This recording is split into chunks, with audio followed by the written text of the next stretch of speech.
समस्त विद्यार्थी वृंद, शोधार्थी वृंद, सुधी श्रोता वृंद, मैं doctor Sunita Jaiswal, associate professor एवं विभागाध्यक्ष संस्कृत, राजकीय महिला स्नातकोत्तर महाविद्यालय रामपुर, उत्तर प्रदेश।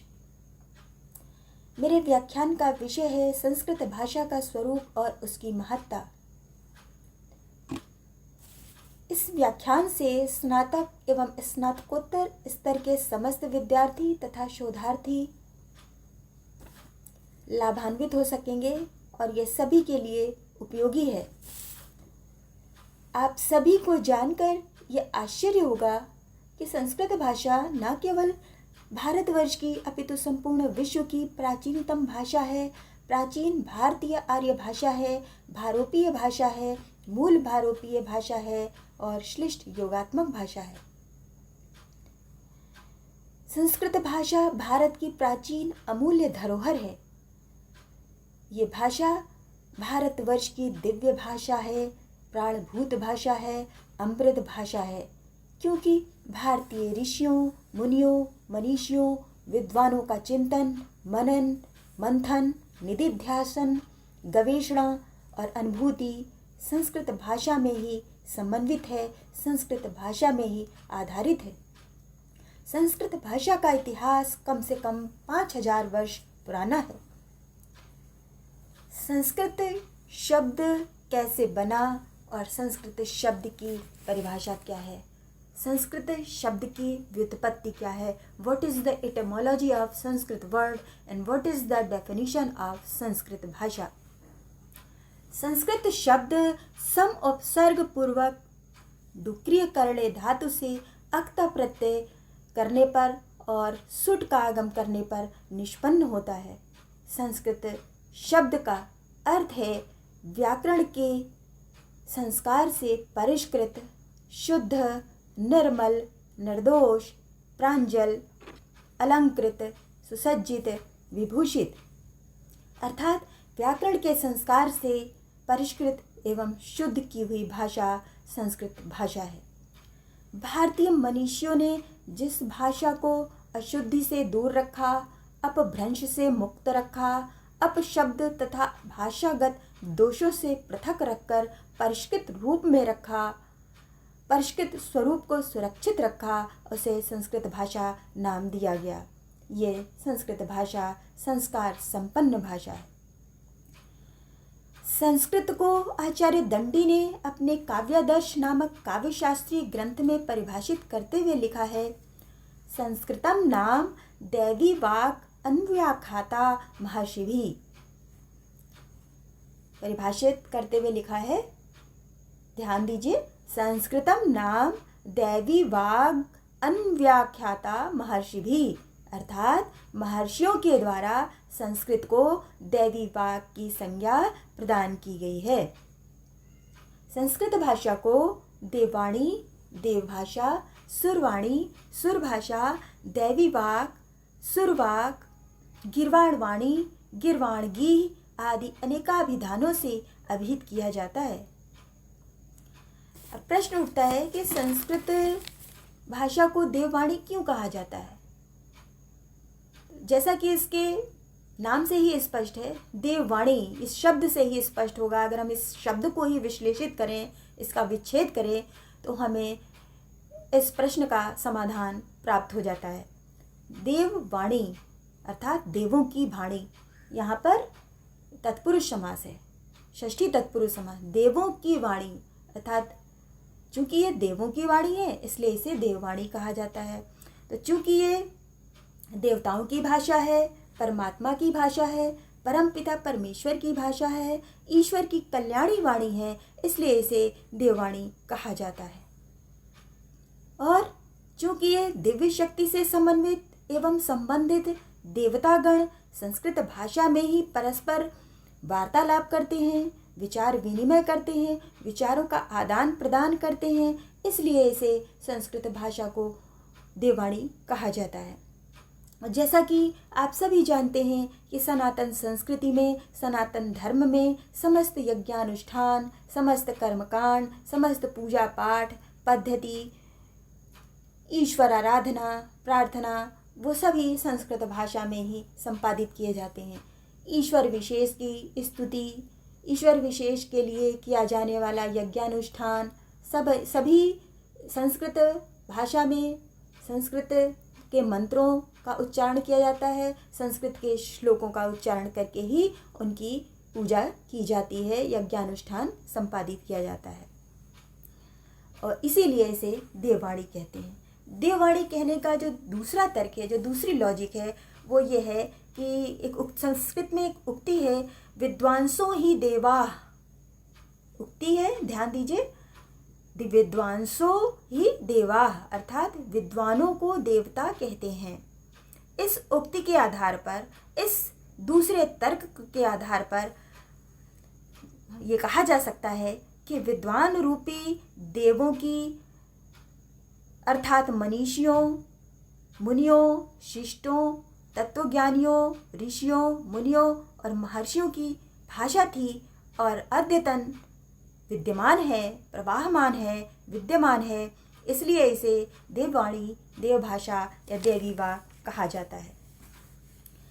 ईसा सन के प्रारंभ से पूर्व तक संस्कृत का प्रयोग विद्वत जन भाषा और राजभाषा के रूप में प्रचलित था। यह एक अमूल्य, अनुपम, अद्वितीय एवं अतुलनीय भाषा है। ये भारतीय संस्कारों की भाषा है, भारतीय संस्कृति की संवाहक है, भारतीय परंपरा एवं सभ्यता की द्योतक है, भारतीयता का प्रतीक है, भारत की अस्मिता है, भारत का गौरव है, भारत की आत्मा है, भारत का प्राण तत्व है। संस्कृत भाषा संपूर्ण ज्ञान विज्ञान का आधार एवं आगार है। संस्कृत भाषा न केवल संपूर्ण विद्याओं एवं शास्त्रों की जननी है, अपितु संपूर्ण भाषाओं की भी जननी है। संस्कृत भाषा न केवल भारतवर्ष की अपितु संपूर्ण विश्व की प्राचीनतम भाषा है, प्राचीनतम साहित्य है, प्राचीनतम दर्शन है, प्राचीनतम ज्ञान, विज्ञान, शास्त्र एवं विद्या है। भारतवर्ष का समस्त प्राचीन ज्ञान का भंडार संस्कृत भाषा व साहित्य में ही निहित है। यथा धर्मशास्त्र, अध्यात्मशास्त्र, पुराण, स्मृति, दर्शन शास्त्र, काव्य शास्त्र, साहित्य शास्त्र, संगीत शास्त्र, सामुद्रिक शास्त्र, सौंदर्य शास्त्र, इतिहास, भूगोल, राजनीति शास्त्र, अर्थशास्त्र, समाजशास्त्र, मनोविज्ञान, नीति शास्त्र, वास्तुशास्त्र, आयुर्वेद, धनुर्वेद, गणित शास्त्र, ज्योतिष शास्त्र, छंद शास्त्र, कोश शास्त्र, भौतिक विज्ञान, रसायन विज्ञान, जंतु विज्ञान, वनस्पति विज्ञान आदि। ज्ञान विज्ञान, शास्त्र एवं विद्याओं का ऐसा कोई अंग, क्षेत्र, शाखा या विधा नहीं है जो संस्कृत भाषा में उपलब्ध नहीं है। यह प्राचीन ऋषियों, मुनियों, महर्षियों, मनीषियों, कवियों एवं तत्वज्ञानियों के अथक परिश्रम का ही प्रतिफल है कि इतना विपुल, इतना विस्तृत वाङ्मय संस्कृत भाषा में उपलब्ध है। समस्त ज्ञान विज्ञान के सूक्ष्म और प्रामाणिक ज्ञान का आश्रय संस्कृत भाषा का साहित्य ही है। विश्व का प्राचीनतम साहित्य ऋग्वेद संस्कृत भाषा में ही उपलब्ध है। विश्व की प्राचीनतम संस्कृति और सभ्यता की जानकारी के लिए संस्कृत भाषा ही एकमात्र साधन है। विश्व की प्राचीनतम संस्कृति की आधारशिला संस्कृत वाङ्मय में ही उपलब्ध होती है। इसके आधार पर ही विश्व संस्कृत की तुलनात्मक रूपरेखा प्रस्तुत की जाती है। भारोपीय परिवार की सर्वप्राचीन भाषा संस्कृत है। इसके तुलनात्मक अध्ययन से ही तुलनात्मक भाषा विज्ञान का उद्भव हुआ है। संस्कृत में समस्त ज्ञान विज्ञान, शास्त्रों, विद्याओं, कला, संस्कृति, धर्म, दर्शन आदि का जितना विस्तृत प्राचीन वाङ्मय उपलब्ध होता है, उतना विश्व की किसी अन्य भाषा में नहीं है। संस्कृत भाषा साहित्य ने न केवल एशिया महाद्वीप के ही विभिन्न देशों की भाषाओं और संस्कृतियों को प्रभावित किया है, अपितु यूरोप और अमेरिका खंड की भाषाओं और संस्कृतियों तथा साहित्य पर भी इसकी अमिट छाप परिलक्षित होती है। भारतीय संस्कृति के विशुद्ध स्वरूप को जानने के लिए संस्कृत साहित्य ही एकमात्र साधन है। भारतीयों के प्रबुद्ध विचारों, दार्शनिक चिंतनों, धार्मिक संस्कारों, ज्ञान विज्ञान की अनुपम उपलब्धियों के मार्मिक ज्ञान के लिए संस्कृत साहित्य का ज्ञान अनिवार्य है। महर्षि वाल्मीकि, महर्षि वेदव्यास, महाकवि कालिदास, महाकवि भारवी, महाकवि भवभूति, भास, माघ आदि के उत्कृष्ट रचना चातुर्य, उदात्त काव्य सौंदर्य, नैसर्गिक प्राकृतिक प्रेम और आदर्श जीवन दर्शन के ज्ञान के लिए संस्कृत का यथार्थ बोध अत्यावश्यक है। आप सभी को ये जान के आश्चर्य होगा कि संस्कृत भाषा की उपादेयता एवं महत्ता का प्रतिपादन न केवल पौरस्त्य विद्वानों ने किया है, बल्कि पाश्चात्य प्राच्यविदों, विद्वानों, इंडोलॉजिस्ट ने भी संस्कृत भाषा की महत्ता को प्रतिपादित किया है तथा इस भाषा के गुण वैशिष्ट की भूरी भूरी प्रशंसा की है। संस्कृत भाषा की महत्ता, उपादेयता न केवल भारतीय मनीषियों द्वारा स्वीकार की गई है, अपितु पाश्चात्य विद्वानों ने भी इसकी महत्ता एवं वैशिष्ट्य, इसके गुण धर्मों का गुणगान किया है। आर्थर एंथोनी मैकडॉनल्ड महोदय ने, जो कि ऑक्सफोर्ड विश्वविद्यालय में प्रोफेसर थे, उन्होंने हिस्ट्री ऑफ संस्कृत लिटरेचर नामक अपनी एक पुस्तक लिखी है और उस पुस्तक के पृष्ठ संख्या 5 और 6 पे लिखा है, ध्यान दीजिएगा, लिखते हैं, मैकडॉनल्ड महोदय लिखते हैं कि प्राचीन भारतीय साहित्य का महत्व पूर्णतः उसकी मौलिकता के कारण है। भारोपीय परिवार की कोई भाषा और शाखाएं ऐसी नहीं है जिसे इस प्रकार से स्वतंत्र विकास का सौभाग्य प्राप्त हुआ हो। भारत जैसा कोई ऐसा देश नहीं है जो अपनी भाषा एवं साहित्य का, अपनी धार्मिक धारणा एवं विधियों का, अपनी सामाजिक एवं पारिवारिक रूढ़ियों का 3000 वर्ष से भी अधिक पूर्व के सतत विकास की अजस्र, अव्याहत, अबाधित गति की श्रृंखला को बता सके। संस्कृत वाङ्मय का अध्ययन एवं शोध करना अत्यधिक आवश्यक है एवं ध्यान देने योग्य है। मैकडॉनल्ड महोदय ऐसा कहते हैं और कहते हैं कि क्यों आवश्यक है। इसके लिए कहते हैं क्योंकि ये मानव जाति की प्राचीन धरोहर है, प्राचीन संपत्ति है, जिसमें हमारे भारतीय साम्राज्य की भाषाएं, धार्मिक बौद्धिक जीवन तथा विचार, अथवा यूँ कहिए कि समग्र सभ्यता का मूल ही परिनिष्ठित है। पृष्ठ संख्या 6 पर लिखते हैं कि मानव जाति के विकास के अध्ययन का मूल स्रोत होने के कारण भारतीय वाङ्मय ग्रीक साहित्य की अपेक्षा अधिक उत्कृष्ट है। यद्यपि अनेक शाखाओं में संस्कृत साहित्य ने उत्कृष्टता प्राप्त की है, तथापि धर्म एवं दर्शन के क्षेत्र में इसका उत्कर्ष अत्यधिक है। वैदिक साहित्य एवं संस्कृत साहित्य के आधार पर ही जर्मन विद्वान और इंडोलॉजिस्ट मैक्स मूलर और एक दूसरे विद्वान एडलबर्ट कोहेन, इन दोनों ने ही मिलकर तुलनात्मक प्राचीन कथा विज्ञान नाम के एक पृथक शास्त्र को, एक पृथक विधा को, एक अलग विज्ञान को जन्म दिया। और अन्य पाश्चात्य विद्वानों में मॉरिक वेंटरनेट्स, ऑस्ट्रेलिया के पाश्चात्य विद्वान तथा ऑक्सफोर्ड यूनिवर्सिटी में भारतीय प्राच्य विद्याविद यानी कि इंडोलॉजिस्ट थे।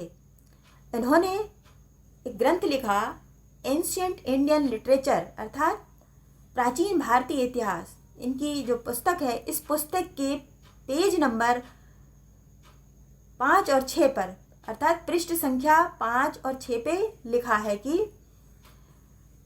भारतीय साहित्य की विपुलता को देखकर बुद्धि दंग रह जाती है। कितनी बड़ी बात लिखी है, देखिए, चिंतन करिए। कहते हैं भारतीय साहित्य की विपुलता को देखकर बुद्धि दंग रह जाती है और भारतीय पांडुलिपियों की विपुल सूचियों भारत तथा यूरोप के पुस्तकालयों में सर्वत्र सहस्रों लेखकों और ग्रंथों के नाम गिनाती हैं। इससे संस्कृत साहित्य की विशालता का अनुमान लगाया जा सकता है। कितनी बड़ी बात कही है, ये हमारे लिए बहुत ही गर्व की बात है, हम सभी के लिए।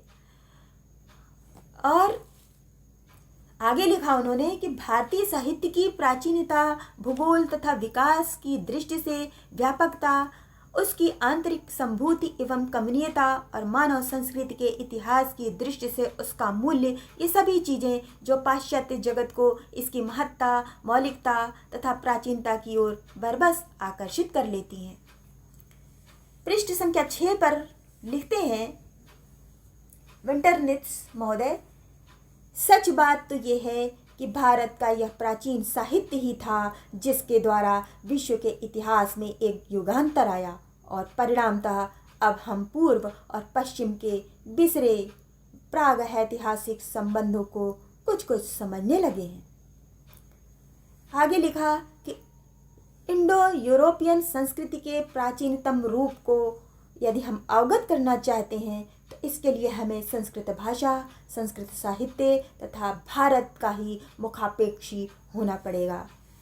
इस प्रकार से आपने देखा कि संस्कृत भाषा और साहित्य की महत्ता, इयत्ता, उपादेयता, इसकी प्रासंगिकता, इसकी प्रामाणिकता सार्वकालिक, सार्वदेशिक, सार्वभौमिक है। और इतना ही नहीं, यदि विश्व प्रेम, विश्व बंधुत्व, विश्व संस्कृति, विश्व शांति और वैश्विक कल्याण के आधारभूत तत्वों की समीक्षा, परीक्षा और अन्वीक्षा के लिए संस्कृत भाषा और साहित्य का अनुशीलन परम आवश्यक है। इन्हीं शब्दों के साथ मैं अपनी वाणी को विराम देती हूँ। धन्यवाद।